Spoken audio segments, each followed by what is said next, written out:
Sunday, October 29th, 2017, Maneco 64, home of alternative economics and contrarian views. I'd like to talk about money, cryptocurrencies, Bitcoin, gold, fiat money. There's been a lot of debate in the last few months about cryptocurrencies or Bitcoin, whether they're a fraud, whether they're in a bubble, all kinds of things. You had Jamie Dimon say it's a fraud. You've had a co-founder of Apple, Steve Wozniak, says he likes Bitcoin. Peter Schiff doesn't like Bitcoin. So what is it? What do I think? Well, I think personally, money is what people perceive to be money. Of course, now fiat money is accepted as money only because it's been forced upon us by governments. And that's the beauty of cryptocurrencies. It's a market-based phenomenon. There are competing currencies, private currencies, and that's what's interesting. But it's still very young, cryptocurrencies. It doesn't have the track record of gold and silver, and gold and silver were not imposed by governments. They started out through the marketplace. They're the most marketable commodities and have been for a long time. So I always like to go back to this book, to look at the nature of money and what's happened to it. Murray Rothbard, What Has Government Done to Our Money? The Case for 100% Gold Dollar. And I want to go to page 29, where he talks about the benefits of money.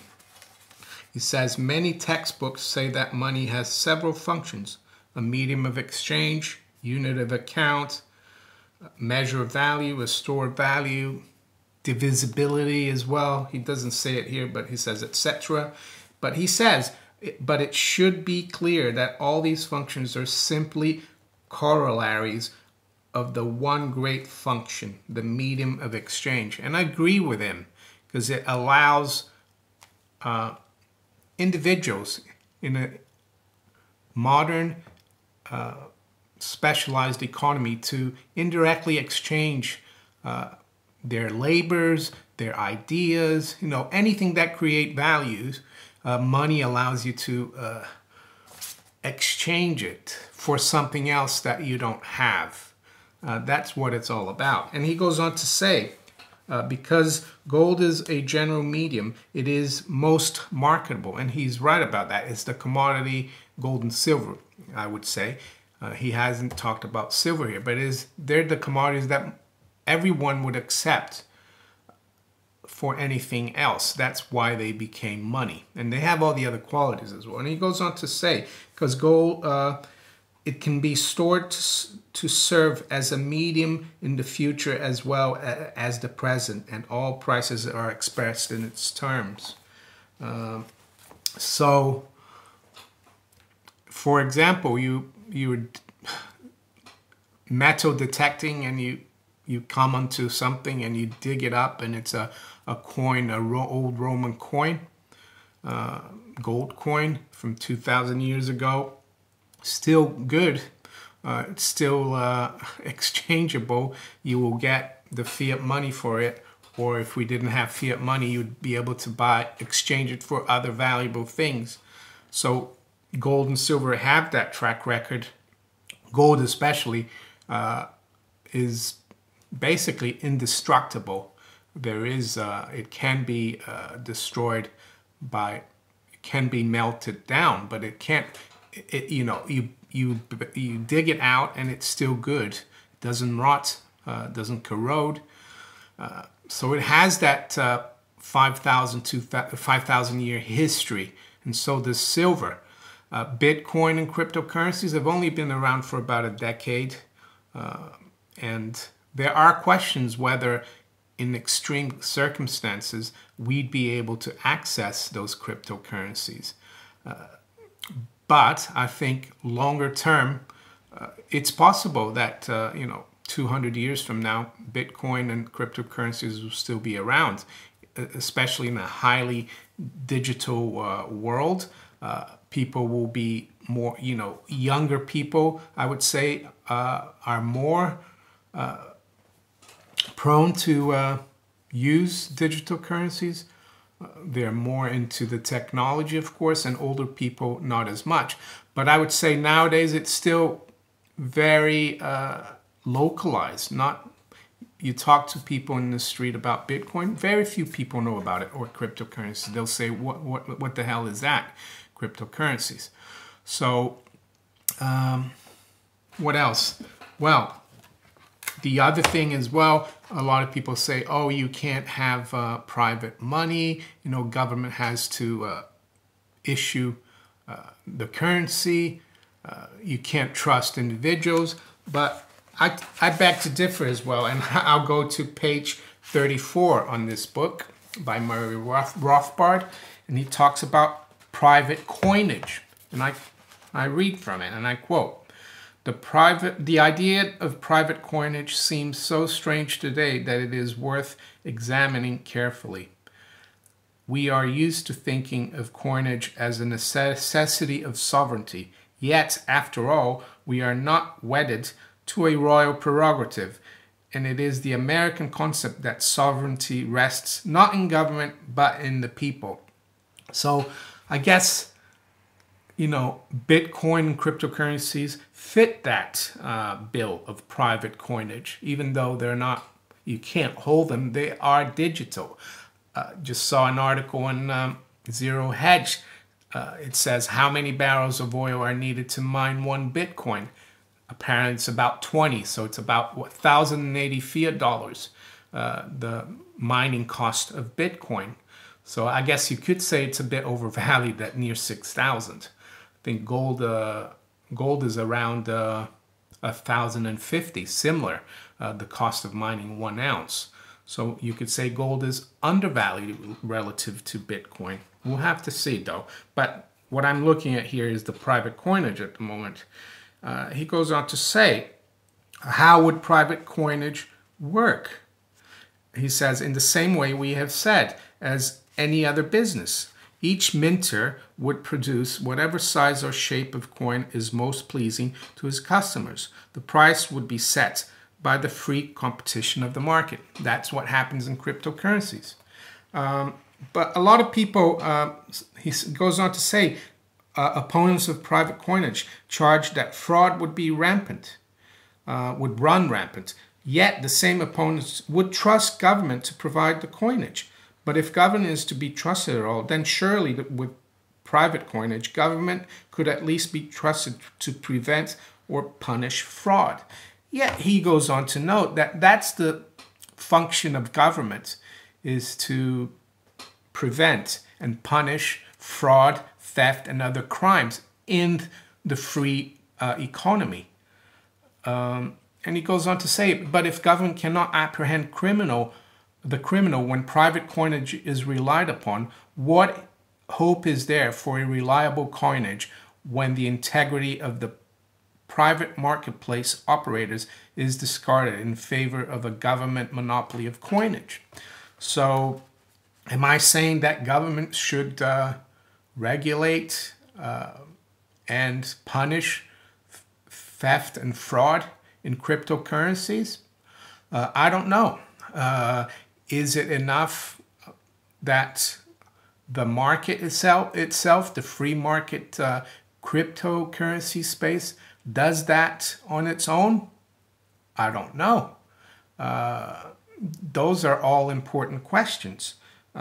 What else? He goes on to compare, there's no excuse not to have private coinage, because he says all modern business is built on guarantees of standards. The drugstore sells 1/8 of an ounce of bottle of medicine, the meat packer sells a pound of beef, so on and so forth. The government hasn't taken over all the other, a lot of industries because they think there's too much fraud. So that's another interesting point from Murray Rothbard. And he goes on to say that there was private coinage as late as 1848 in California, when there was the gold rush. There was, private mints. I think they call them trade dollars that they used to mint. The name dollar comes from Joachim's Thaler. That was a Bohemian or Czech baron. I'm not sure if he was a baron, but it was someone called Joachim who used to mint these coins. And it was a private mint. And he goes on to note that when governments or kings started minting their own coins, you had to have the stamp of the banker, because people didn't trust the sovereigns to issue, or mint the coins. So I personally think that the open source, trustless concept of cryptocurrencies will be enough to regulate or to police fraud and theft in the cryptocurrency space. So we won't need the government to be involved. They might be involved in that someone might be, found to steal or commit fraud, and then if that person is found out, then the person can be punished. So, yeah, interesting times. Why do I think Bitcoin and cryptocurrencies are doing so well? Well, because people have realized that if governments and central banks can create supposed money out of thin air, why can't programmers and the average individual create digital currencies based on some standard that requires effort, like Bitcoin programming? And hence, you need 20 barrels of oil equivalent energy to create one Bitcoin. So what's the difference between a digital currency and the digital fiat money? I'm not saying that cryptocurrencies are, created out of thin air, but at least it would be no different from the money created by governments and central banks and commercial banks out of thin air. And why is that happening now? I think it's because of the 07-08 crisis, because people realized, the banks and the system collapsed, and it was safe by the central banks and governments creating all this debt to create all this phony money out of thin air. And people have woken up and seen, if we need something else, something that has value. It doesn't cost much for someone at a bank to type, 60 billion euros. And that's what they're doing right now at the ECB. They're just typing 60 billion euros into their account and then going on and buying all these securities or bonds every month. I know they're going to taper to 30 billion. But that's not what happens in Bitcoin. There's not someone, Bitcoin central bank out there creating all these Bitcoins. It's been done open source. And if there was fraud, if it was phony, all the people involved, all the programmers in the world, they would have come out already. So I don't, it's decentralized. That's what's good about it. What about gold and silver? I think they'll still remain, of course. They've got the best track record. Right now, of course, we're still mired in a correction from a run-up in 2011 by gold and silver. But I still believe gold and silver are money. And they've got the best track record for purchasing power. Yeah. So if you enjoyed this video, please like, share, subscribe to my channel if you haven't yet. And you can follow me on Twitter and on steemit.com as well. And I'll talk to you later. Bye.